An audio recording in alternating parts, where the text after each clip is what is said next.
तो कहने का मतलब है कि हम एनालाइज करते हैं अपने परफॉर्मेंस, फाइनेंशियल परफॉर्मेंस, प्रॉफिट कितना था, ये तो एनालिसिस करेगी ओनर ऑफ द बिज़नेस। जैसे कि मैं बिज़नेस मेरा चल रहा है तो मैं एनालाइज करूँगा, हाँ भाई ये सब हुआ है मेरे बिज़नेस में फाइनेंशियल स्टेटमेंट देखकर। और भी यूज़र्स होते हैं जो मेरी फाइनेंशियल स्टेटमेंट, मेरे अकाउंट्स वगैरह सब एनालाइज करते हैं और फिर इंटरप्रेट करते हैं। वो कौन होते हैं यूज़र्स, मैं आपको बताता हूँ एक वन बाय वन। उससे पहले मैं आपको 7वां पॉइंट बताना चाहता हूँ, कम्युनिकेटिंग। कम्युनिकेटिंग का मतलब क्या है जी? कम्युनिकेट किसे करते हैं हम? जो हमने फाइनेंशियल मैनेजमेंट बना लिए हैं, फाइनेंशियल स्टेटमेंट बना लिए हैं हमने, जो फाइनेंशियल स्टेटमेंट क्या होते हैं, profit and loss account and balance sheet, ये जो हमने बनाए हैं इसको कम्युनिकेट करना पड़ता है। किस किस को दिखाना कौन कौन यूज़ करता है इसका, कहने का मतलब ये है। इसे कौन कौन यूज़ करता है वो मैं आपको बताता हूँ पहले। इन दोनों पॉइंट में यूज़र्स हैं, एनालिसिस वाले में और कम्युनिकेटिंग में। वो यूज़र्स कौन कौन से हैं देखिए जी। यूज़र्स हो सकते हैं ओनर, जो मैं खुद हूँ अपने बिज़नेस का। पेन बनाता हूँ, वैसे आपको बताया मैंने एग्जांपल। ओनर हूँ तो मेरे को क्या देखना है, प्रॉफिट कितना है मेरा। फाइनेंशियल स्टेटमेंट मेरे को बता देगी मेरा प्रॉफिट कितना है, मेरी सेल्स कितनी हुई, मैंने परचेजेस कितने करे थे, मेरे एक्सपेंसेस कितने हुए थे। तो ये ओनर ये देखेगा अपनी फाइनेंशियल स्टेटमेंट। मैनेजमेंट क्या देखेगा? मैनेजमेंट देखेगा परफॉर्मेंस। परफॉर्मेंस क्या कैसी रही हमारी, पिछले सालों से कंपेयर करेगा कि कितने खर्चे हुए थे पिछले साल, कितने प्रॉफिट थे पिछले साल, क्या हमारी इम्प्रूवमेंट हुई है या फिर हम इम्प्रूवमेंट नहीं कर पाए इस साल।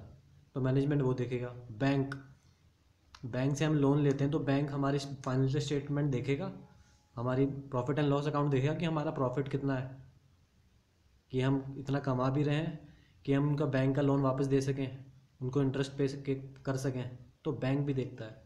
ऐसे ही मैंने आपको जो डिस्क्रिप्शन में वीडियो दिया था उसमें बताया था कि राजू से मैंने उधार लिया है पैसा इन्वेस्ट करने के लिए बिज़नेस में। तो वो इन्वेस्टर है मेरा, उसने मेरे को मेरे बिज़नेस में पैसा लगाया है, उधार दिया मुझे। तो वो भी तो देखेगा कि मेरी लोन का चौबान वापस देने की औकात है कि नहीं है मेरे बिज़नेस की, क्या मैं वापस दे पाऊँगा, क्या मेरा सफिशिएंट प्रॉफिट आ रहा है या नहीं आ रहा है। ऐसे ही गवर्नमेंट भी देखती है। गवर्नमेंट की काफ़ी सारी अथॉरिटीज़ हैं, जैसे कि टैक्स, इनकम टैक्स वाले देखेंगे कि जो मैंने प्रॉफिट कमाया है क्या उस पर मैंने बराबर से टैक्स पे कराया या नहीं कराया। सिमिलरली एम्प्लॉयज़ भी तो देखेंगे कि मैंने जो टैक्स पे करा है, सॉरी, ये जो मैंने प्रॉफिट कमाया है सैलरी, उस पर मैं उनके हिसाब से सैलरी पे कर रहा हूँ। मतलब कि अगर मेरा हर साल प्रॉफिट बढ़ता जा रहा है, मगर मेरा प्रॉफिट तो बढ़ रहा है मगर सैलरी मैं उतनी ही दे रहा हूँ जितनी मैं पहले देता था। तो एम्प्लॉयज़ भी देख देख सकते हैं प्रॉफिट बढ़ रहा है, सैलरी हमें प्रॉपर नहीं मिल रही है, तो वो भी चेक करते रहते हैं। तो ये सारे यूज़र्स हैं। और भी यूज़र्स होते हैं, हम आगे पढ़ेंगे इसी चैप्टर में यूज़र्स कौन कौन से होते हैं। तो ये हैं यूज़र्स हमारे फाइनेंशियल स्टेटमेंट को पढ़ने वाले। तो ये भी एनालिसिस करते हैं, इंटरप्रिटेट करते हैं, जैसे कि मैंने बताया आपको। कम्युनिकेटिंग पढ़ते हैं। Finally accounting involves communicating the financial data, that is financial statement which is profit and loss account and balance sheet to its users. Communicate करते हैं हम सारी financial statement. The accounting information should be provided in time to the users so that the decision are taken at the appropriate time. इनको हम, ये जो हम financial statement provide करते हैं टाइमली प्रोवाइड करते हैं ताकि ये प्रॉपर डिसीजन ले सकें अप्रोप्रिएट टाइम पे। जैसे कि बैंक लोन कब देगा, जब हम उसको अपनी फाइनेंशियल स्टेटमेंट दिखाएंगे कि हम अच्छा खासा प्रॉफिट कमा रहे हैं, आप हमें लोन दे दीजिए। तो उसको हम देने जाएंगे, कम्युनिकेट करेंगे अपनी फाइनेंशियल स्टेटमेंट। ऐसी इन्वेस्टर है हमारा राजू, जिसने हमारे बिज़नेस में पैसा लगाया, उसको भी हम देंगे ताकि वो हमें लोन दे सके। गवर्नमेंट को भी हम सही टाइम पे अपना फाइनेंशियल स्टेटमेंट दिखाएंगे ताकि वो भी पढ़ सकें हमारी फाइनेंशियल स्टेटमेंट और देख सकें कि हमने टैक्स सही से दिया है प्रॉफिट पे, वरना वो पेनल्टी लगाएंगे हमारे ऊपर। तो ये सब, इन सबको कम्युनिकेट किया जाता है हमारी फाइनेंशियल स्टेटमेंट। तो ये क्वेश्चन हमारा ख़त्म होता है। देखिए इससे हमने करा क्या, हमने स्टार्ट करा था, आपको याद हो कि हमने स्टार्ट करा था अकाउंटिंग की डेफिनेशन से। व्हाट इज़ अकाउंटिंग, ठीक है। इसको समझने के लिए हमने पढ़ा था attributes and characteristics of accounts, ठीक है। फिर मैंने आपको कहा था इसी इसी क्वेश्चन में कि रिकॉर्डिंग से लेकर कम्युनिकेटिंग तक हम करेंगे, दूसरे क्वेश्चन में कवर हो जाएगा। वो क्या था? Accounting process. तो हमने बेसिकली 3 क्वेश्चन कंप्लीट करे हैं। अकाउंटिंग प्रोसेस, ये देख लीजिए, सब कुछ वही है। Identifying financial recording, classifying, summarising, analysing, interpreting and communicating. तो हमने 3 क्वेश्चंस ख़त्म करें अभी। अकाउंटिंग की डेफिनेशन पढ़ी, एट्रीब्यूट्स ऑफ अकाउंटिंग पढ़े, अकाउंटिंग प्रोसेस पढ़ा। अकाउंटिंग प्रोसेस क्या होता है मैंने आपको बताया, इन्होंने डायग्राम बना दिया है ताकि बच्चे को थोड़ी आसानी हो पढ़ने में, समझने में। मेरे अपने नोट्स भी हैं, मैंने बिल्कुल ही कॉमन लैंग्वेज में बना रखी है, मगर ये बुक मैंने आपको बताया ये वो बुक है। मैं नाम नहीं ले सकता ऑथर का वीडियो में, मगर उनका नाम स्टार्ट होता है टी से और उनका सरनेम जी से, तो आप समझ गए होंगे ये कौन सी बुक है। मगर मैंने अपने नोट्स भी बना रखे हैं, अपनी अपनी बुक है जो मैंने बिल्कुल ही कॉमन मैन के हिसाब से बनाई है, बिल्कुल ताकि समझ आ सके। उसमें बिल्कुल ही टेक्निकल बुकिश लैंग्वेज नहीं डाली है मैंने, मगर आपको इसमें उसको मैं बीच बीच में आपको दिखाता रहूँगा, मगर आप फिलहाल इससे पढ़िए। इसमें इन्होंने अकाउंटिंग प्रोसेस कैसे दिखाया। फाइनेंशियल ट्रांजैक्शन हमने आइडेंटिफाई कर लिया, फाइनेंशियल ट्रांजैक्शंस क्या थे। फिर हमने रिकॉर्डिंग करी जर्नल में देखिए रिकॉर्डिंग करी है, cash book, purchase book, sales book, ठीक है। और फिर हमने क्या करी, क्लासीफाइंग, पोस्टिंग इनटू लेजर मतलब अकाउंट्स में जो हमने सेपरेट सबके खोले थे। फिर हमने समरी बनाई, समराइजिंग करा, समराइजिंग मतलब ट्रायल बैलेंस में डाला, trading and profit and loss account में डाला और बैलेंस शीट में डाला। उसके बाद एनालाइज करा और फिर कम्युनिकेट करा टू यूजर्स। तो इसमें अकाउंटिंग प्रोसेस ये होता है। अकाउंटिंग प्रोसेस समझ में आ गया आपको, ये होता है। और हमारे जो एट्रीब्यूट्स होते हैं वो भी यही होता है, identifying transaction, measuring, recording, classifying, summarising, analysing and communicating. तो आप अपने बुक से ज़रूर पढ़िएगा ये सब जो मैंने आपको समझाया है। आप इजीली, अब आपको कोई डिफ़िकल्टी नहीं होगी इसको पढ़ने में, ठीक है। अब जो ये बाकी की डेफिनेशंस हैं हम आगे पढ़ेंगे, मगर इसी वीडियो में हम आगे पढ़ेंगे। मगर आपको मैं नेक्स्ट क्वेश्चन, एक छोटा सा क्वेश्चन है जो आपको दिख रहा होगा, बहुत ही सिंपल सा है। इज़ अकाउंटिंग अ साइंस और एन आर्ट? अकाउंटिंग साइंस है या फिर आर्ट है? इसका आंसर जो है वो है कि अकाउंटिंग साइंस भी है और आर्ट भी है। आर्ट क्या होती है? आर्ट वो होती है, वो टेक्निक होती है जो हमें कोई हमारा ऑब्जेक्टिव हमने बना रखा है उसको अचीव करने में हमारी हेल्प करती है, उसे आर्ट कहा जाता है। तो क्या अकाउंटिंग आर्ट है? जी हाँ, अकाउंटिंग आर्ट है, क्योंकि हमें जो हमारा ऑब्जेक्टिव क्या होता है अकाउंटेंट का, कि हमें फाइनेंशियल स्टेटमेंट बनाने हैं प्रॉपर। और वो कैसे बनता है? अकाउंटिंग से। Accounting is an art hence. तो accounting is an art as well as science. Art is the technique which help us to achieve our desired objective. Accounting is an art of recording. Art को किस हिसाब से art है accounting? क्योंकि वो recording करती है, क्लासीफाई करता है, समराइजिंग करती है फाइनेंशियल ट्रांजेक्शन्स की, जिससे अल्टीमेटली हमें क्या मिलता है? फाइनेंशियल स्टेटमेंट मिलता है, ऑब्जेक्टिव अचीव हो जाता है। It helps us in the knowing the profitability and financial position of the business. Same चीज़। अब जी साइंस कैसे हो सकती है? देखिए साइंस होती क्या है? साइंस का मतलब है कि हमने काफ़ी एक्सपेरिमेंट करे हुए हैं किसी चीज़ पे, और जब उस चीज़ को हमने अचीव करा है तो एक बेसिक प्रिंसिपल्स बन चुके हैं उसके। जैसे थॉमस एडिसन था, उसने बल्ब बनाया था। हमने कहानियाँ सुनी हैं कि वो काफ़ी बार फेल हुआ था, वो बल्ब नहीं बना पा रहा था, कुछ 10,000 बार बताया जाता है कि वो फेल हुआ था, नहीं बना पाया था। तो जब उसने बाद में जब भी बनाया होगा तो उसने एक प्रिंसिपल बना दिए थे, बेसिक प्रिंसिपल्स, कि ऐसे ऐसे करेंगे तो एक बल्ब में लाइट आएगी। तो कुछ प्रिंसिपल्स होते हैं, तब वो साइंस कहलाती है। और अकाउंटिंग में भी तो हमने बेसिक प्रिंसिपल बनाए जाते हैं, तभी तो हम वो कर पाते हैं। जैसे कि मैंने आपको बताया डेबिट क्रेडिट होता है, वो उसके प्रिंसिपल्स हैं। अगर डेबिट क्रेडिट नहीं कर जानते होंगे हम, तो हम अकाउंटिंग नहीं कर पाएंगे। तो हम आगे सीखेंगे हालांकि डेबिट क्रेडिट क्या होते हैं, मगर अकाउंटिंग में भी बेसिक प्रिंसिपल्स हैं जिससे कि हम अपना अचीव कर पाते हैं गोल। देखिए, any organised knowledge based on certain basic principle is a science. Simple सी चीज़। Accounting is also a science as it is organised knowledge. Organise है सब कुछ इसमें, कि ये डेबिट होगा, ये क्रेडिट होगा, ये जर्नल बुक होगी, ये लेजर बुक होगी, ऐसे समरी बनेगी, समराइज करेंगे, ऐसे बैलेंस शीट बनेगी। तो ये it is also an science because it is an organised knowledge based on certain basic principles. That's it. बिल्कुल छोटा सा क्वेश्चन है, तो अगर पेपर में आ जाता, क्वेश्चन एग्जाम में आता है, तो आप लिख लीजिएगा। Accounting is an art as well as a science. Next question please. Next question क्या है? नेक्स्ट क्वेश्चन है ब्रांचेस ऑफ अकाउंटिंग। देखिए, आपको दिख रहा होगा question, branches of accounting.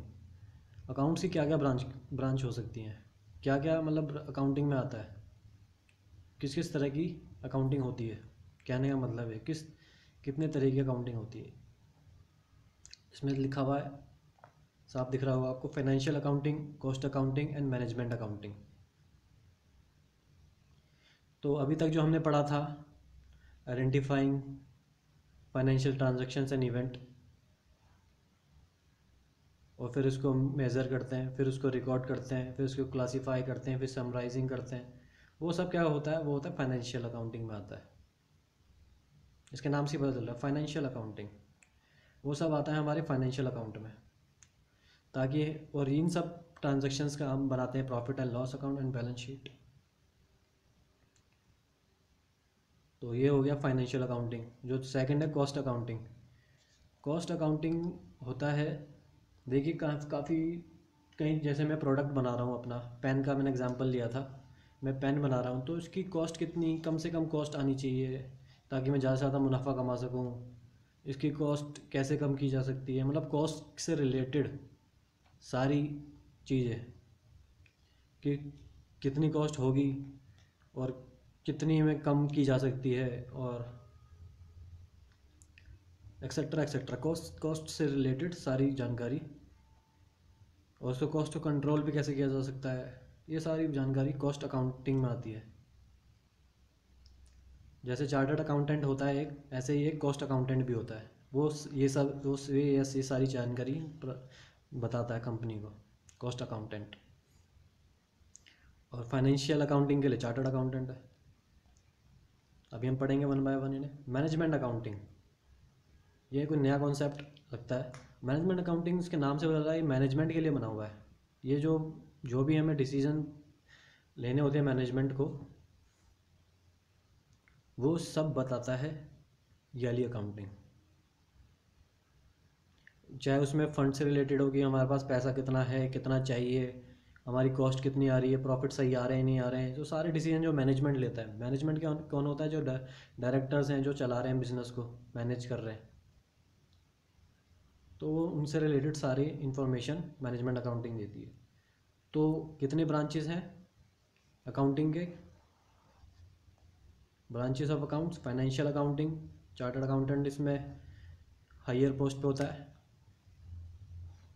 Cost accounting और मैनेजमेंट अकाउंटेंट। तो चलिए पढ़ते हैं one by one. Financial accounting is that branch of accounting which records financial transactions, financial transactions को रिकॉर्ड करता है, and events, summarising and interpret them before communicating the result to the users. ये हम already पढ़ चुके हैं। इसका मतलब, it determines profit earn and loss incurred during the accounting period and financial position on the day when the accounting period ends. ठीक है जी। इसका मतलब क्या हुआ? इट डिटरमाइंस प्रॉफिट अर्न और लॉस इंकर्ड, जो हमारा प्रॉफिट हुआ है या फिर हमारे को लॉस हुआ है during the accounting period, usually 1 year. जो अकाउंटिंग पीरियड क्या होता है हमारा अकाउंटिंग पीरियड 2 तरीके से हो सकता है। अकाउंटिंग पीरियड देखिएगा,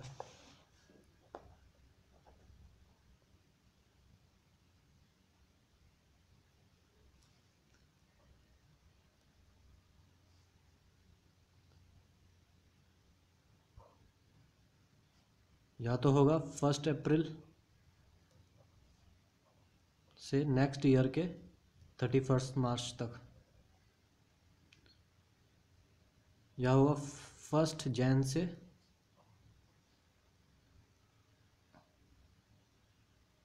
31 दिसंबर तक। या फिर मैंने बिज़नेस ही अभी नया खोला है, नया नया बिज़नेस शुरू करा है, मान लीजिए मैंने बिज़नेस ही स्टार्ट करा है अक्टूबर में, तो अगर मैं ये वाला फॉलो कर रहा हूँ मार्च वाला, तो हो जाएगा मार्च तक, 31 मार्च तक। अगर ये वाला फॉलो कर रहा हूँ तो हो जाएगा 31 दिसंबर तक अकाउंटिंग पीरियड। तो अकाउंटिंग पीरियड का ही इन प्रॉफिट निकाला जाता है। वो company as per their convenience choose करती हैं कि उनको ये वाला फॉलो करना है ईयर, 1 साल, या फिर इनको ये वाला फॉलो करना है। मोस्ट ऑफ द कंपनीज ये फॉलो करती हैं 1 अप्रैल से 31 मार्च तक का। ठीक है जी, तो ये हमने समझा।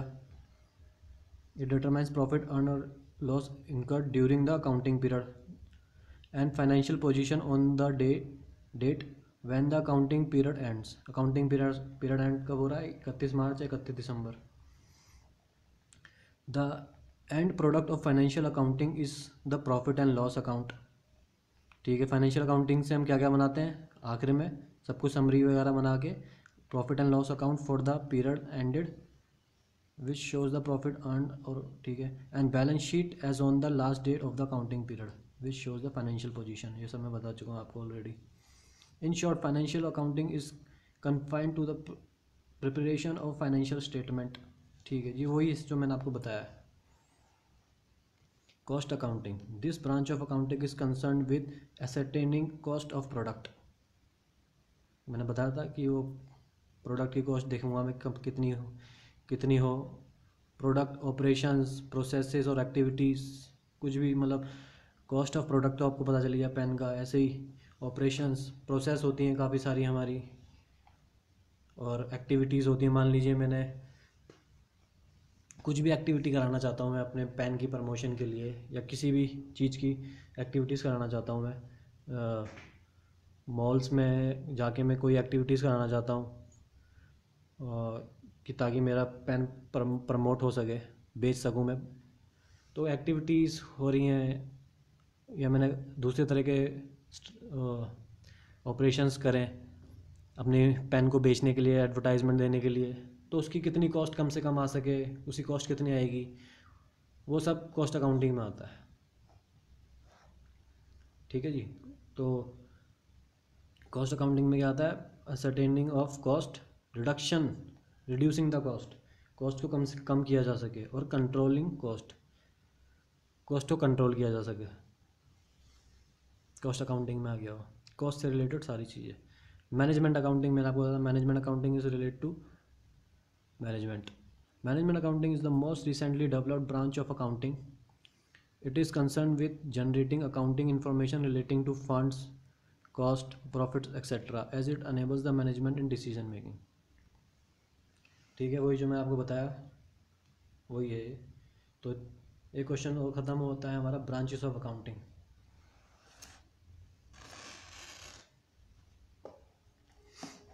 तो जैसे कि मैंने आपको दिखाया था, जो हमारी डेफिनेशन शुरू हुई थी, तो उसमें एक क्वेश्चन था बुक कीपिंग का। अब बुक कीपिंग और एक था accountancy. Trade and profit and loss में बता चुका हूँ, ये हमें प्रॉफिट बताती है कि हमारी सेल कितनी हुई थी, इनकम कितनी हुई थी, उसमें से हम एक्सपेंसेस घटाकर जो भी आता है वो हमारा प्रॉफिट होता है। ये हमारे को बैलेंस शीट हमें वो बताती है हमारी फाइनेंशियल पोजीशन क्या है। ऐसे ही अभी हम इस पर ध्यान देते हैं बुक कीपिंग और अकाउंटेंसी में। आखिर बुक कीपिंग क्या होती है?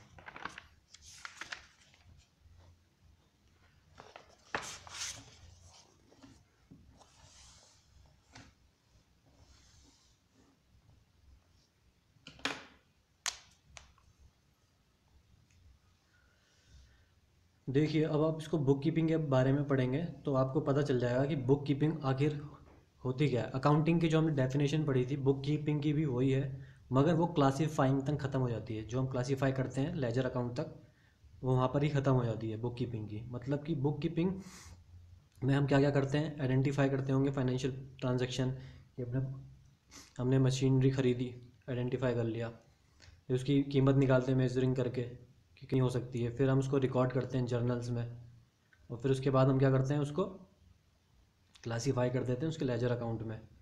ठीक है, तो ये यहाँ तक कि जो उसकी वो होती है अकाउंटिंग की डेफिनेशन क्लासीफाइंग तक, वो बुक कीपिंग पे लागू होती है। इसको हम बुक कीपिंग को ही हम कहते हैं सब्सिडरी बुक्स या प्राइमरी बुक्स, क्योंकि ये सारी प्राइमरी बुक होती हैं। जैसे जर्नल है, हम शुरुआत में इसकी सबसे पहले जर्नल एंट्री करते हैं, प्राइमरी एंट्री हो गई वो, तो इनको इसी को बुक कीपिंग भी कहा जाता है। तो अब हम बुक से पढ़ते हैं कि आखिर ये होती क्या है और ये अकाउंटिंग से कैसे डिफरेंट होती है। वन बाय वन हम पढ़ेंगे। पहले हम सीधा ये पढ़ते हैं meaning. Book keeping is a part of accounting being a process of recording, ठीक है, financial transaction and events in the books of accounts.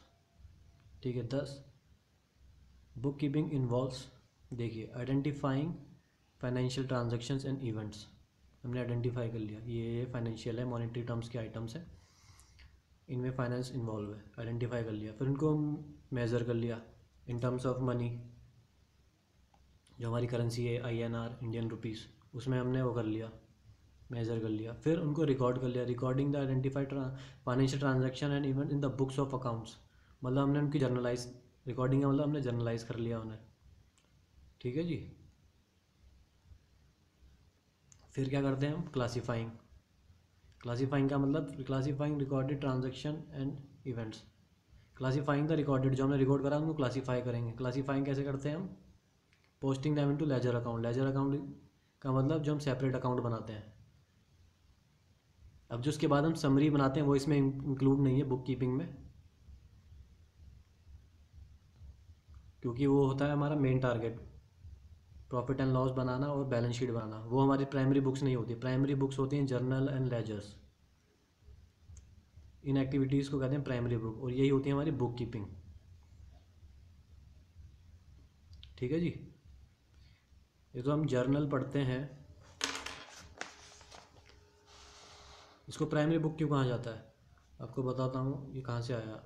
ये जो जर्नल का ये होता है, इसको इटालियन में कहा जाता है डे। इटली की जो लैंग्वेज है इटालियन, उसमें इसको डे कहा जाता है। तो जर्नल मतलब कि डेली, तो जर्नल क्या हुआ, जो डेली की ट्रांजैक्शंस होती हैं वो हम जर्नल में डालते रहते हैं, one by one one by one one by one. तो इकट्ठी हो जाती हैं काफ़ी सारी जर्नल एंट्रीज, फिर हम उनको लेजर में डाल देते हैं, अकाउंट्स में डाल देते हैं। और जब वो सारी इकट्ठी हो जाती हैं तो उनके अकाउंट बैलेंस हम प्रॉफिट एंड लॉस अकाउंट और बैलेंस शीट में डालते हैं। ये हम आगे जाके इस चैप्टर में पढ़ेंगे, दूसरे चैप्टर्स में, कि वो कैसे बनाए जाते हैं। ठीक है, तो बुक कीपिंग हो गई, आइडेंटिफाइंग फाइनेंशियल ट्रांजैक्शन से लेकर क्लासीफाइंग तक, ये होगी बुक कीपिंग। अब ये अकाउंटिंग से कैसे अलग है ये भी पढ़ेंगे हम, difference between book keeping and accounting. वो तो हमें पहले ही पता चल चुका है, क्योंकि अकाउंटिंग में तो पूरा सब कुछ आता है कम्युनिकेटिंग तक, और ये है सिर्फ क्लासीफाइंग तक। तो आइए पढ़ते हैं one by one. Bookkeeping और अकाउंटिंग। Scope,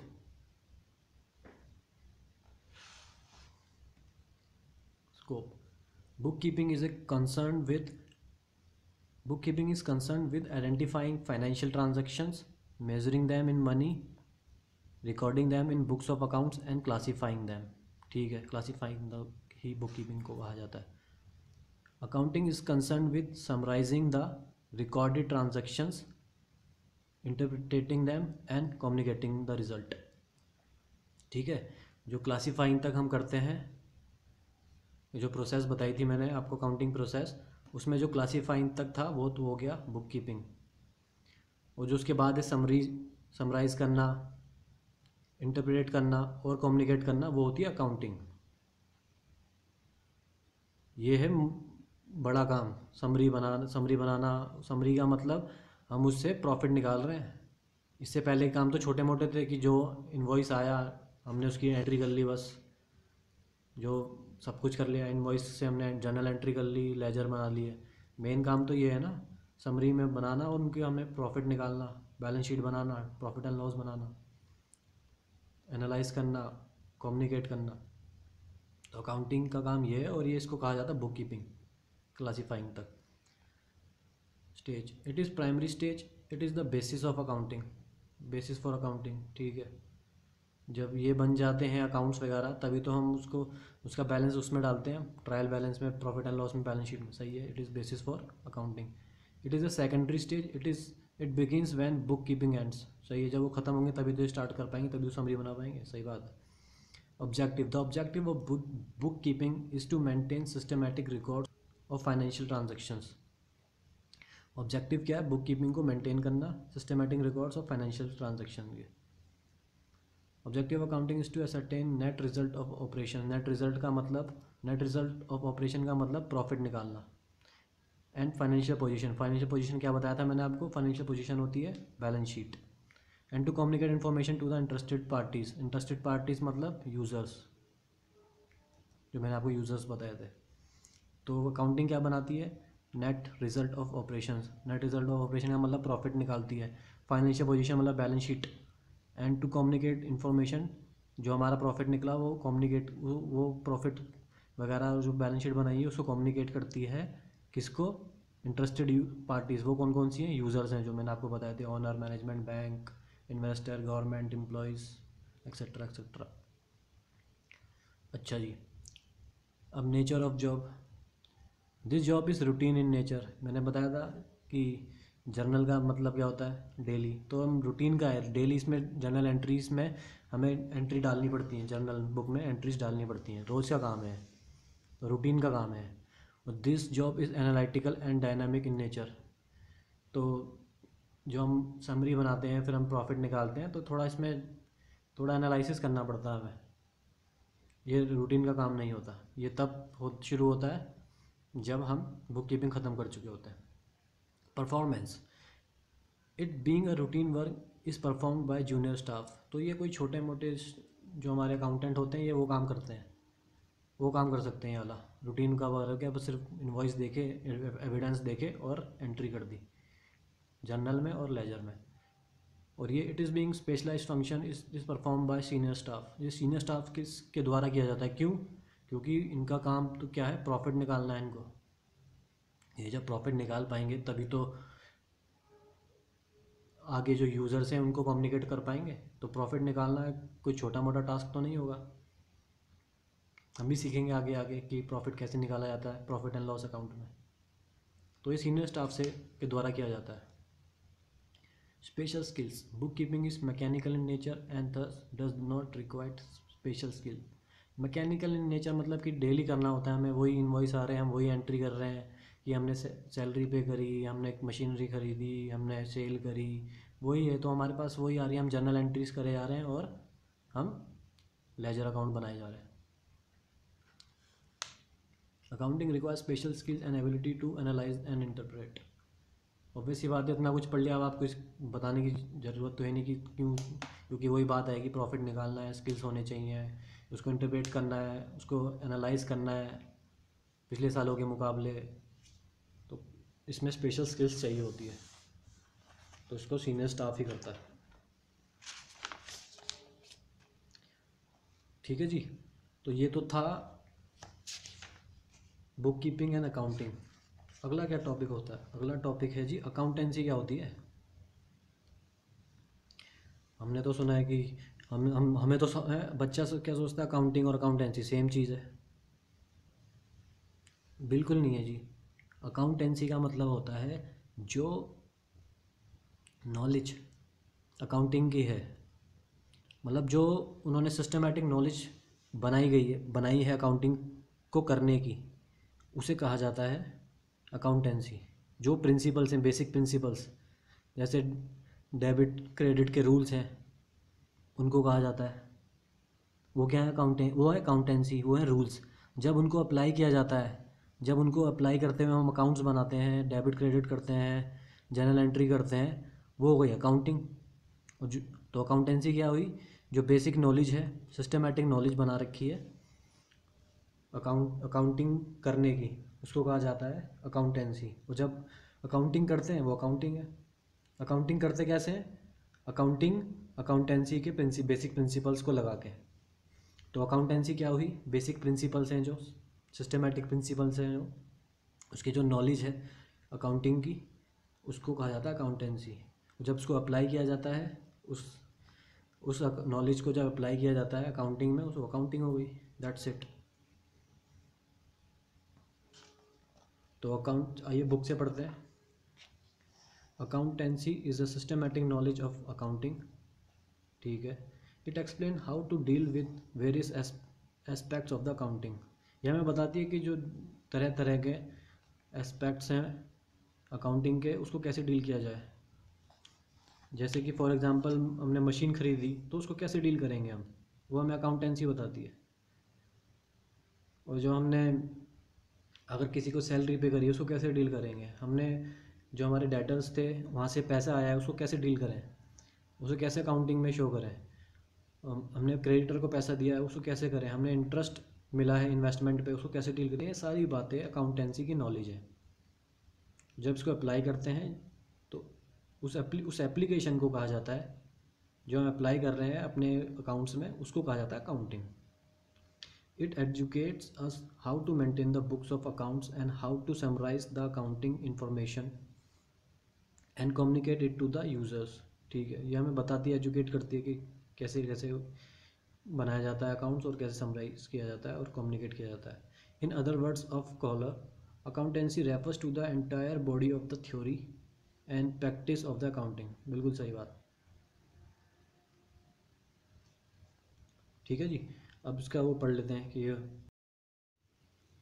accountancy is knowledge whereas accounting is the action and process, ठीक है। अकाउंटेंसी नॉलेज है, मैंने आपको बताया जो प्रिंसिपल्स हैं डेबिट क्रेडिट के लिए, कहाँ पे डेबिट करना है, कहाँ पे क्रेडिट करना है, किसको डेबिट करना है, किसको क्रेडिट करना है, ठीक है। बैलेंस शीट कैसे बनेगी, प्रॉफिट कैसे निकाला जाएगा, ये सारी जर्नल एंट्रीज कैसे की जाती हैं, ये सब नॉलेज है। और ये नॉलेज को ही अकाउंटेंसी कहा जाता है। तो accountancy is knowledge and accounting is action. Action किस चीज़ का, जो हम एक्शन कर रहे हैं ये है नॉलेज का।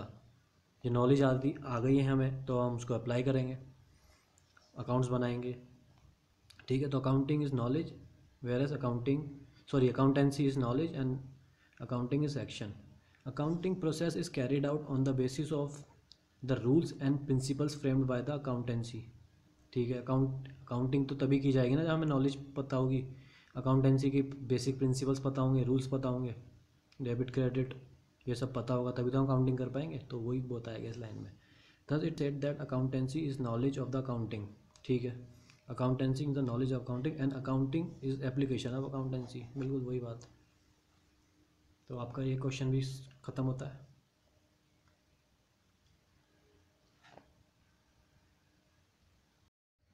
हाँ जी बच्चों, नेक्स्ट क्वेश्चन क्या है हमारा, ऑब्जेक्टिव्स ऑफ अकाउंटिंग। अब इतना कुछ पढ़ाया है मैंने आपको, कुछ तो समझ में आया होगा। तो जो भी समझ में आया है उसमें आपको ऑब्जेक्टिव अपने आप अंदाज़ा हो गया होगा कि अकाउंटिंग किया क्यों जाता है, क्या ऑब्जेक्टिव होता है। ऑब्जेक्टिव क्या होता है, तो हम सबसे पहले रिकॉर्ड करते हैं, क्लासीफाई करते हैं, क्लासीफाई करने के बाद हम प्रॉफिट एंड लॉस अकाउंट बनाते हैं, बैलेंस शीट बनाते हैं। प्रॉफिट एंड लॉस क्यों बनाते हैं, ताकि प्रॉफिट पता चल सके। बैलेंस शीट बनाते हैं ताकि फाइनेंशियल पोजीशन पता चल सके हमें। तो ये तो कुछ ऐसे ऑब्जेक्टिव थे जो मैंने आपको बता दिए थे, पता चल रहे हैं, डेफिनेशन से पता चल रहा है अकाउंटिंग की। तो आइए कुछ और भी हैं इसमें, इसके ऑब्जेक्टिव्स हम वन बाय वन पढ़ते हैं। आखिर ऑब्जेक्टिव्स हैं क्या, तो देखिए objectives of accounting. First objective, record of financial transactions and event. जैसा मैंने बताया था कि हम आइडेंटिफाई करते हैं उसके बाद फाइनेंशियल ट्रांजैक्शन को, उसके बाद हम क्या करते हैं, रिकॉर्ड करते हैं उनको। रिकॉर्ड का मतलब जर्नलाइज करते हैं। इसमें जर्नलाइज, रिकॉर्ड का मतलब है जर्नलाइज भी कर दिया हमने और उसके लेजर पोस्टिंग भी कर दी। लेजर पोस्टिंग मतलब अकाउंट खोले सेपरेट, ठीक है। क्लासीफाइंग तक आ गया इसमें। The objective of accounting is to record financial transactions and event of organization in the books of account in a systematic manner following the principle of accountancy। बिल्कुल सही बात है, मैंने बताया था अकाउंटेंसी के प्रिंसिपल्स होते हैं, उनको फॉलो करते हुए हम फाइनेंशियल ट्रांजैक्शंस को रिकॉर्ड करते हैं बुक्स ऑफ अकाउंट्स में। ठीक है। दूसरा, आखिर हम रिकॉर्ड करते क्यों हैं? कुछ तो रीज़न होगा। तो रीज़न क्या है, जो कि हमारा अगला ऑब्जेक्टिव भी है, डिटरमाइनिंग प्रॉफिट और लॉस। रिकॉर्ड करा इसलिए ताकि पता चल सके प्रॉफिट और लॉस क्या है हमारा, और यही तो हमारा ऑब्जेक्टिव भी है। Another objective of accounting is to determine the financial performance. मैंने बताया था फाइनेंशियल परफॉर्मेंस क्या बताता है, profit and loss account, earn और loss incurred for the accounting period. Income statement, that is trading and profit and loss account और statement of profit and loss prepared at the end of the accounting year shows the profit and loss incurred during the period accounting year। Profit को earn किया जाता है या फिर loss incurred किया जाता है। लॉस भी हो सकता है, हम जब बिज़नेस करते हैं इसमें श्योरिटी तो नहीं है कि हमें प्रॉफिट ही होगा, कई बार लॉस भी हो जाता है। तो प्रॉफिट एंड लॉस अकाउंट हमें वही दिखाता है, trading and profit and loss account, उसे वही कहा जाता है। अभी जो आप बार बार पढ़ रहे हैं बाय कंपनीज, बार बार आ रहा है, इसके लिए मैं एक अलग से वीडियो बनाऊंगा।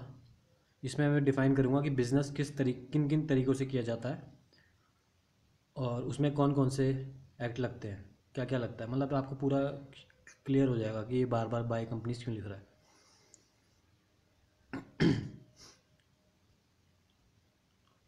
तो अगला ऑब्जेक्टिव क्या है?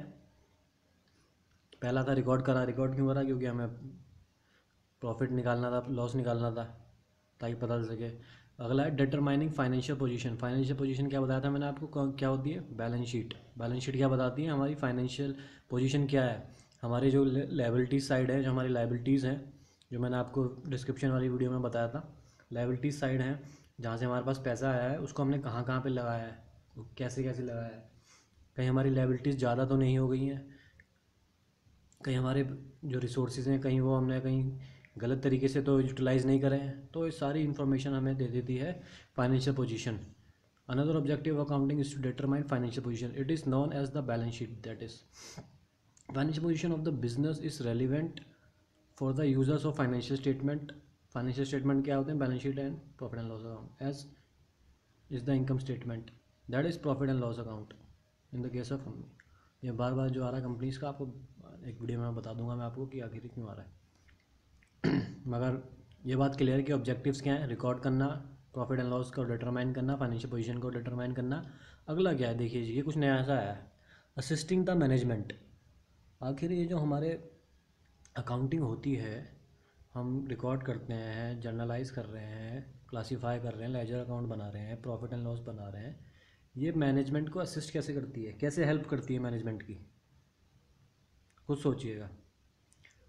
क्योंकि मैनेजमेंट को देखिए कैसे असिस्ट करती है। मैनेजमेंट को काफ़ी डिसीजंस लेने होते हैं, जैसे कि उनको देखते हैं कि कहीं हमारे जो हमारा एक्सपेंसेस हैं कहीं कुछ ज़्यादा ही तो नहीं हो रहे हैं पिछले साल के मुताबिक, कुछ ज़्यादा एक्सपेंसेस हो गए इस बार, उसका रीज़न क्या है? वो रीज़न पता करने में अकाउंटिंग हमारी हेल्प करती है। कैसे हेल्प करती है? कि हमें पता चल गया कि एक्सपेंस ज़्यादा हुए हैं, ये हमें अकाउंटिंग ने बता दिया, तो हम सर्च करेंगे कि ऐसे क्यों हुआ, रिसर्च करेंगे उसके पीछे कि ऐसा एक्सपेंसेस क्यों इतने बढ़ते जा रहे हैं। हो सकता है कि कोई हमारे एम्प्लॉय कुछ ज़्यादा एक्सपेंसेस दिखा रहे हो गलत तरीके से, अपनी जेब में रख रहे हो पैसा, तो ये हेल्प करती है हमारी कंपनी की, सेफ गार्ड करती है, कंट्रोल पैदा करती है एक तरीके से।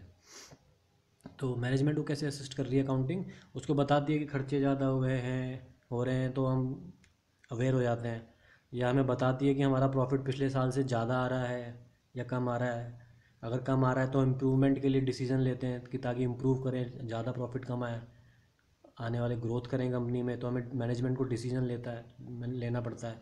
तो उसमें असिस्ट करती है अकाउंटिंग। या पिछले साल हमारी जो सेल्स हुई थी बहुत कम हुई थी, इस साल बहुत ज़्यादा हुई है, या फिर पिछले साल बहुत ज़्यादा हुई थी, इस साल बहुत कम सेल हुई है, तो अवेयर कर देता है मैनेजमेंट को डिसीजन लेने के लिए। हाँ भाई, इस बार बहुत कम सेल हुई है, उसका रीज़न क्या हो सकता है वो पता निकल लगाओ, क्यों सेल कम हुई है। तो असिस्ट करती है मैनेजमेंट को डिसीजन लेने में। आइए पढ़ते हैं। Another objective of accounting is to assist the management by providing financial information to it.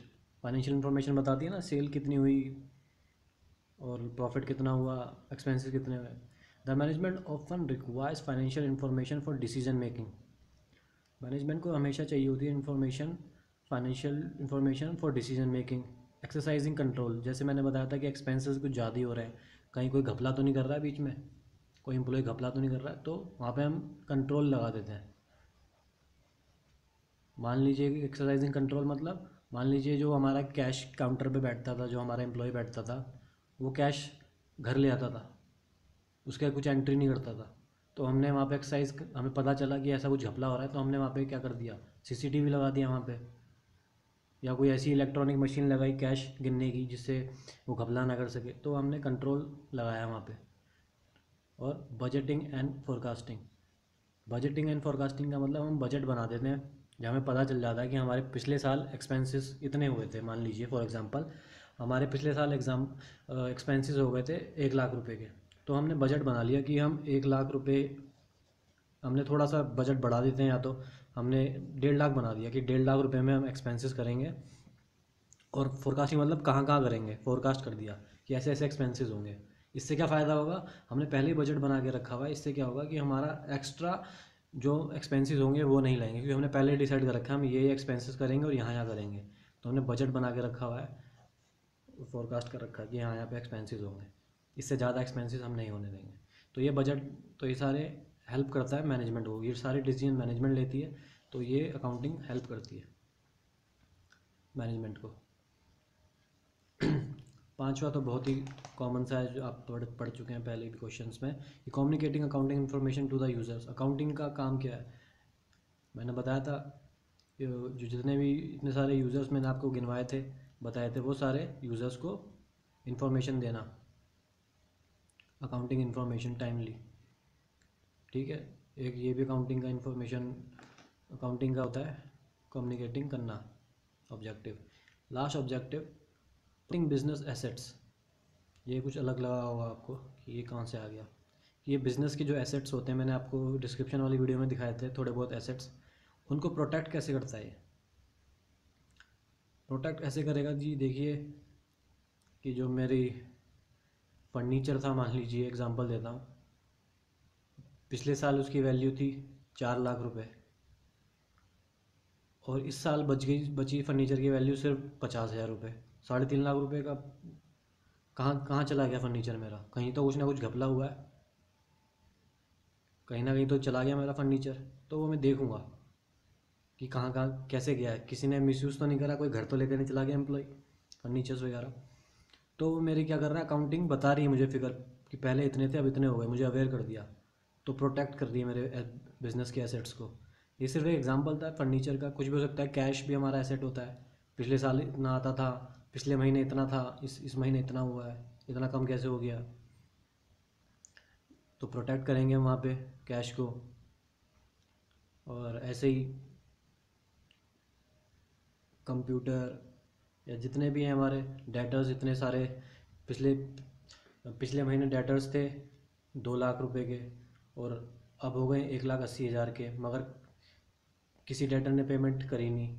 तो कैसे, मतलब जितने भी ये प्रोटेक्शन के काम आता है बिजनेस एसेट्स को। तो पढ़ते हैं ये, another objective of accounting is to have records of assets owned by the business. ठीक है जी, सही बात है, इनको रिकॉर्ड कर लेते हैं हम, रिकॉर्ड कर लेते हैं, तभी तो पता चलता है कि पिछले साल इतना था और आज इतना है, तो कुछ ना कुछ घपला हुआ है। तो accounting maintain records of assets owned by the business.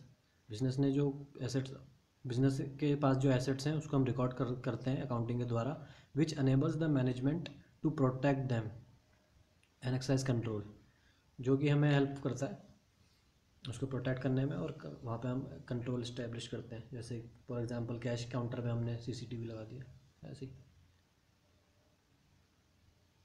तो ये था ऑब्जेक्टिव ऑफ अकाउंटिंग।